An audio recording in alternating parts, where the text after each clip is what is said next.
and welcome to Hands on Science, where if you ever just need something to do, this is the place to be. This is Carr. And this is Mel. Mel, are you ready for something to do today? I sure am, and I asked permission before we started. Well, I'm glad you asked permission because we're going to make a mess. Okay. So this is just a pan with a towel in it, and this is just to catch any drips.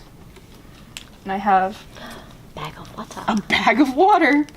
What are we gonna do, Carr? Well, first I'm gonna ask you to hold these pencils. Okay. And I'm gonna take one. They're pretty sharp. They are pretty sharp.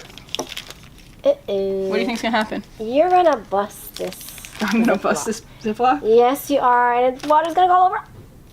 Hey. You wanna try? Okay, am I gonna do I just go like that? The trick is you go real fast, and you wanna go all the way through. Gotta go real fast? Real fast, all the way through. All the way through. Ready? Go. Hey! Oh, there's little drips. That's okay. Let me see if we can get one more in there.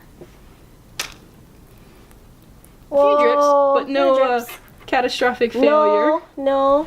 That's pretty cool. Isn't that cool? Like, how simple is that? That Super important to ask is. permission because this could have potentially been very messy. Yes. And obviously, we've just destroyed a Ziploc bag. We but did. it looks really cool. Did. Really cool. So, I'm not entirely sure how this works. I think it's the combination of water surface tension and then also the stretchiness and the pressure of the plastic right? bag. Yeah, something like that. Anyway. Okay.